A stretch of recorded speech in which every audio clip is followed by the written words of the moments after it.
Hello everyone, welcome back today. At first take my salam. Assalamu alaikum. আজকে আমরা আলোচনা করব পার্ট অফ স্পিচ। তবে পার্ট অফ স্পিচের প্রাইমারি কনসেপ্ট জানা খুব দরকার। তাহলে আমরা আজকে প্রাইমারি কনসেপ্ট করব, আগামীকাল পার্ট অফ স্পিচ করব। Primary concepts, okay. Part of স্পিচের প্রাইমারি কনসেপ্টসটা আগে জানব। প্রথমত আমাদেরকে জানতে হবে ল্যাঙ্গুয়েজ অর্থাৎ ভাষা কি। ল্যাঙ্গুয়েজ মানে ভাষা, সেটা কি এটা জানবো আগে। ল্যাঙ্গুয়েজ মূলত ভাব প্রকাশ বা ভাব বিনিময়ের মাধ্যম। ভাব প্রকাশ বা ভাব বিনিময়ের মাধ্যমই ভাষা, ওকে, বা ল্যাঙ্গুয়েজ।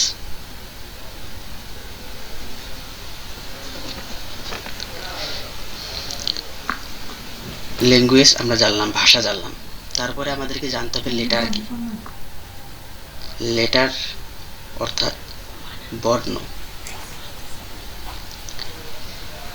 বর্ণ কি? ভাষা লিখবার জন্য ব্যবহৃত চিহ্নই বর্ণ বা লেটার। ভাষা লিখবার জন্য ব্যবহৃত চিহ্ন হলো বর্ণ বা লেটার, ওকে। এক্সাম্পল দেখি একটু। A B C D X Y Z, okay. এগুলো সবই এক একটা লেটার। মোট লেটারের সংখ্যা কয়টা? 26টি লেটার মোট ইংরেজি গ্রামারে, ওকে। নেক্সট আমাদের তারপর জানতে হবে অ্যালফাবেট অর্থাৎ বর্ণমালা। প্রথমে আমরা জানলাম ল্যাঙ্গুয়েজ, তারপরে জানলাম লেটার, এরপরে আমরা জানব অ্যালফাবেট। অ্যালফাবেট অর্থাৎ বর্ণমালা। অ্যালফাবেট কাকে বলে? লেটার সমূহকে একত্রে বর্ণমালা বলা হয়। লেটার লিখে দেই, লেটার সমূহকে একত্রে অ্যালফাবেট বা বর্ণমালা বলা হয়।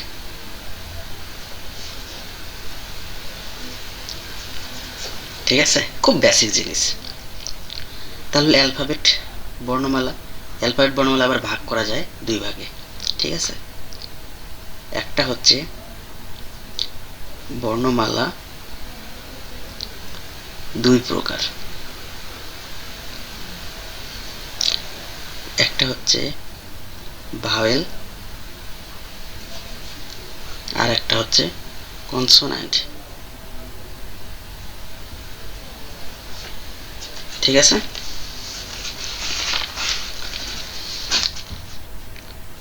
কনসোন্যান্ট, তাহলে ভাওয়েল কয়টা? এ, ই, আই, ও, ইউ, মাত্র 5টা। এই 5টাকে আমরা বলবো ভাওয়েল। আর এটা কনসোন্যান্ট, বাকি থাকলো কয়টা? 21টা। এই বাকি 21টা হচ্ছে consonant, A, E, I, O, U. এই 5টা বাদ দিয়ে বাকি 26টির মধ্যে বাকি 21টি লেটার কনসোন্যান্ট, ঠিক আছে। এরপরে আমরা জানবো ওয়ার্ড, ঠিক আছে। মূলত আমরা জানলাম ল্যাঙ্গুয়েজ কি। ল্যাঙ্গুয়েজ কি? ভাব প্রকাশের মাধ্যম, ঠিক আছে, বা ভাব বিনিময়ের মাধ্যম। তারপরে আমরা জানলাম কি লেটার। লেটার কি? ভাষা লেখার জন্য ব্যবহৃত চিহ্ন, কোনো একটা ভাষা লিখবার জন্য ব্যবহৃত লেটার। এটা একটা লেটার, দেখলাম যে এই লেটার, লেটার যে আমরা লিখছি LETTER, এই পাঁচটা কি বর্ণ মিলেই কিন্তু একটা ভাব প্রকাশের মাধ্যম হয়ে গেছে, ঠিক আছে, ভাষা হয়েছে লেটার। এটা কিন্তু একটা পুরোটাই হচ্ছে কি ল্যাঙ্গুয়েজ। LETTER, এখানে কয়টা বর্ণ? 1 2 3 4 5 6টা, ঠিক আছে, 6টা বর্ণ মিলেই কিন্তু একটা ভাষার ভাব প্রকাশ করা হয়েছে, ঠিক আছে। তাহলে হচ্ছে আমরা এরপর জানবো ওয়ার্ড। ওয়ার্ড কি? ওয়ার্ড অর্থাৎ শব্দ। ওয়ার্ড মানে শব্দ। আমরা প্রথমে জানবো যে শব্দ কি, ঠিক আছে। এক বা একাধিক মিনিংফুল লেটার হচ্ছে ওয়ার্ড। এক বা একাধিক মিনিংফুল লেটার অর্থাৎ অর্থবোধক বর্ণ।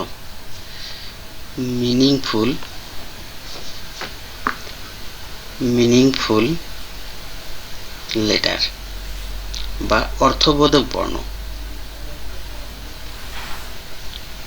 অর্থবোধক বর্ণ হচ্ছে ওয়ার্ড। ওকে, এক্সাম্পল দেখি। আই, আই একটা কি? আই কি? আই হচ্ছে একটা বর্ণ, ঠিক আছে, লেটার বা বর্ণ। হ্যাঁ, এখন আই সমান হচ্ছে আমি। কি শব্দ? আই মানে আমি। আবার এ মানে একটি, ম্যান মানে মানুষ।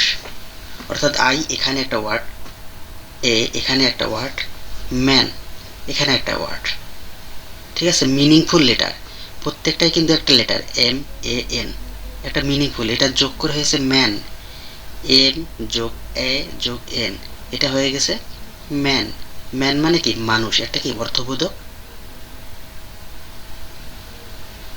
শব্দ। হ্যাঁ, এ মানে একটি, এ মানে যে একটি, এটাও কিন্তু একটা মিনিংফুল ওয়ার্ড, ঠিক আছে, যার মানে আছে হচ্ছে একটি। আই মানে আমি, এটাও একটা meaningful word. Okay,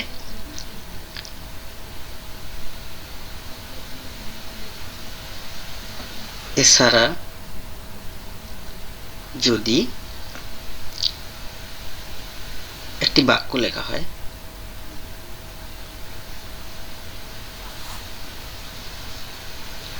O and E R vowels, এক্ষেত্রেও ও এবং ই ও ওয়ার্ড, ঠিক আছে। যদি ভাওয়েল লেখা হয়, এটাও কিন্তু একটা ওয়ার্ড, ঠিক আছে। যখন এক বা একাধিক লেটার বাক্যে ব্যবহৃত হওয়ার যোগ্যতা অর্জন করে, তখনই উহা ওয়ার্ডের মর্যাদা পায়, ঠিক আছে। যখন এক বা একাধিক লেটার বাক্যে ব্যবহৃত হবে, বাক্যে ব্যবহৃত হওয়ার জন্য এক বা একাধিক লেটার যে যোগ্যতা অর্জন করে, উহাই ওয়ার্ডের মর্যাদা পায়, ঠিক আছে। তাহলে প্রথমত আমাদেরকে জানতে হবে, ওয়ার্ড তো বুঝলাম, তারপরে আমাদেরকে জানতে হবে সেন্টেন্স। সেন্টেন্স মানে কি? বাক্য। যেহেতু আমরা বাক্যে ব্যবহার করব, ঠিক আছে, তার মানে আগে বাক্য জানতে হবে। সেন্টেন্স মানে বাক্য। তাহলে সেন্টেন্স কি? একাধিক ওয়ার্ড কোনো পূর্ণ ভাব ব্যক্ত করলে তাকে বা ওই ওয়ার্ডের সমষ্টিকে সেন্টেন্স বলে। কোনো পূর্ণভাব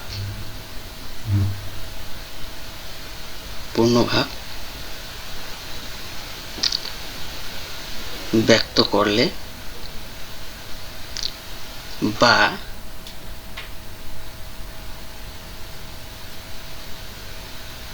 একাধিক ওয়ার্ড কোনো পূর্ণভাব ব্যক্ত করলে বা প্রকাশ করলে, ঠিক আছে,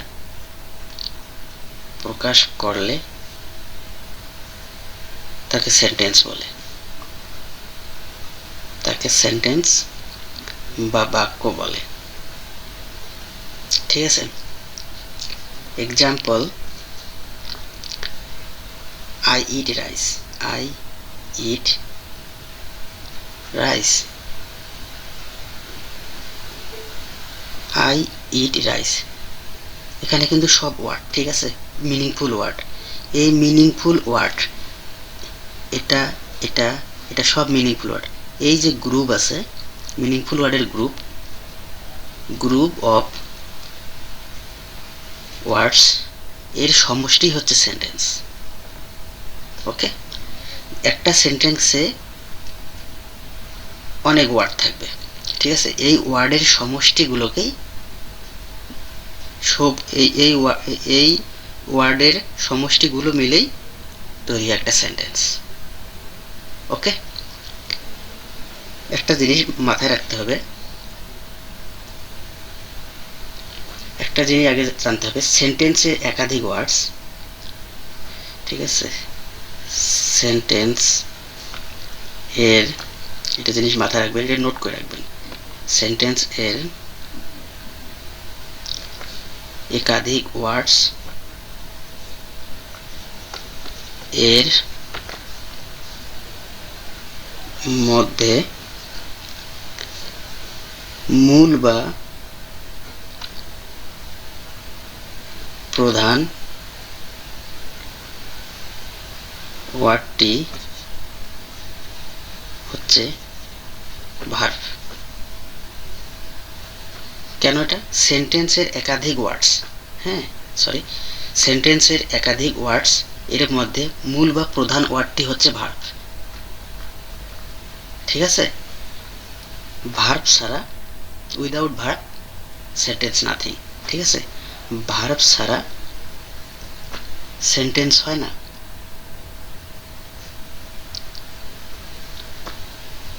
আই ইট রাইস, আমি ভাত খাই, আমি ভাত, খাই ভাত। ঠিক আছে, তাহলে কি খাই, এখানে ইট হচ্ছে কি verb, without verb sentence nothing. Okay, অর্থাৎ ভার্ব ছাড়া সেন্টেন্স হবে না। ঠিক আছে, ভার্ব ছাড়া সেন্টেন্সের ভাব সাধারণত প্রকাশ করা যায় না। সুতরাং ভাষায় ভার্বের ভূমিকা অনন্য। ওকে, ভার্ব ছাড়া সেন্টেন্স হয় না। ঠিক আছে, আজকে এই পর্যন্তই। তবে আরেকটা জিনিস জানা দরকার, গ্রামারের, ইংরেজি গ্রামার, ভাষা যে নিয়ম মেনে চলে তাই কিন্তু গ্রামার। ঠিক আছে, এটা মনে রাখতে হবে, ভাষা যে নিয়ম অর্থাৎ রুলস মেনে চলে তাই কিন্তু গ্রামার, তাই গ্রামার। হ্যাঁ, সেন্টেন্স হচ্ছে ভাষার ইউনিট, একটা সেন্টেন্স হচ্ছে ভাষার ইউনিট। আমি ভাত খাই, ঠিক আছে, ভাষা। কাজেই বাক্য গঠনে যে সকল নিয়ম অনুসৃত হয় তাই গ্রামার, বা যে সকল নিয়ম ব্যবহার করা হয় তাই গ্রামার। গ্রামার কিন্তু কোনো পুস্তক নয়, grammar is the rules of language. ওকে, ইংরেজি গ্রামার 5টি ভাগে বিভক্ত করা হয়, অর্থাৎ 5 পার্টস অফ ইংলিশ গ্রামার, 5টি 5 ভাগে বিভক্ত। ওকে, কি কি? 1 নাম্বার হচ্ছে অর্থোগ্রাফি,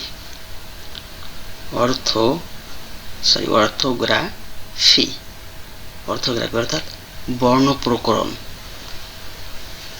বর্ণ প্রকারভেদ থাকতে হবে। 2 ইটিমোলজি, ইটিমোলজি শব্দ প্রকরণ অর্থাৎ শব্দের প্রকার থাকতে হবে, শব্দ প্রকরণ অর্থাৎ পদ প্রকরণ। 3 নাম্বার আছে সিনট্যাক্স, এগুলো আমরা আস্তে আস্তে দেখব।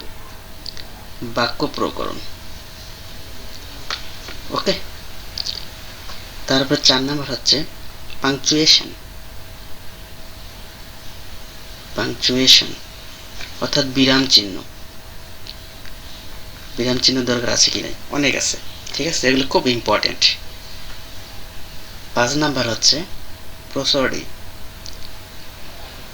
অর্থাৎ ছন্দ প্রকরণ, ঠিক আছে। আমরা যা যা জানলাম এগুলো হচ্ছে কি basic part, part of speech করার আগে এই প্রাইমারি কনসেপ্টগুলো জানা প্রয়োজন, তাহলে পার্ট অফ স্পিচ খুব ইজি হবে। পার্ট অফ স্পিচ বুঝতে পারবো অর্থ, ওয়ার্ডের নেচার বা প্রকৃতি সম্বন্ধে সম্যক জ্ঞান, ঠিক আছে। পার্ট অফ স্পিচের গুরুত্ব গ্রামারে অপরিসীম। পার্ট অফ স্পিচ বুঝলেই ইংরেজি গ্রামারের 50% বোঝা সম্ভব বলে আমি মনে করি, ওকে। পার্ট অফ স্পিচ হচ্ছে বাক্যের একটা অংশ, যেমন এরকম ধরেন যে শুধু ওয়াটার কোনো পার্ট অফ স্পিচ নয়, এটি একটি বিচ্ছিন্ন ওয়ার্ড, কারণ এটি কোনো বাক্যের অংশ নয়। কিন্তু যদি বলি যে আই ওয়াটার দ্য প্লান্ট, বাক্যটি কিন্তু ওয়াটার শব্দটি পার্ট অফ স্পিচ এবং ভার্ব, ঠিক আছে। কাজেই সেন্টেন্সে ব্যবহৃত শব্দ মাত্রই পার্ট অফ স্পিচ। আর একটা জিনিস, সকল পার্ট অফ স্পিচই কিন্তু ওয়ার্ডস, কিন্তু সকল ওয়ার্ডস পার্ট অফ স্পিচ নয়, ওকে। আজকের মতো এই পর্যন্তই। ততক্ষণ পর্যন্ত ভালো থাকবেন, সুস্থ থাকবেন, আর এই সম্পূর্ণ নোটগুলো হাতের কাছে রাখবেন, ঠিক আছে। এগুলো ধীরে ধীরে সব কিছু আমরা জানবো A to Z ক্লিয়ারলি, এবং খুব সহজভাবে যেভাবে বোঝানো সম্ভব আমি সেভাবে বোঝানোর চেষ্টা করব। ভালো থাকবেন। আমার চ্যানেলটি সাবস্ক্রাইব করে রাখবেন, যাতে নতুন ভিডিও আসলে আপনার কাছে নোটিফিকেশন চলে আসে, ওকে। আর লাইক, শেয়ার অ্যান্ড কমেন্ট করতে কখনোই ভুলবেন না। ততক্ষণ পর্যন্ত ভালো থাকবেন, সুস্থ থাকবেন, ওকে। আল্লাহ হাফেজ।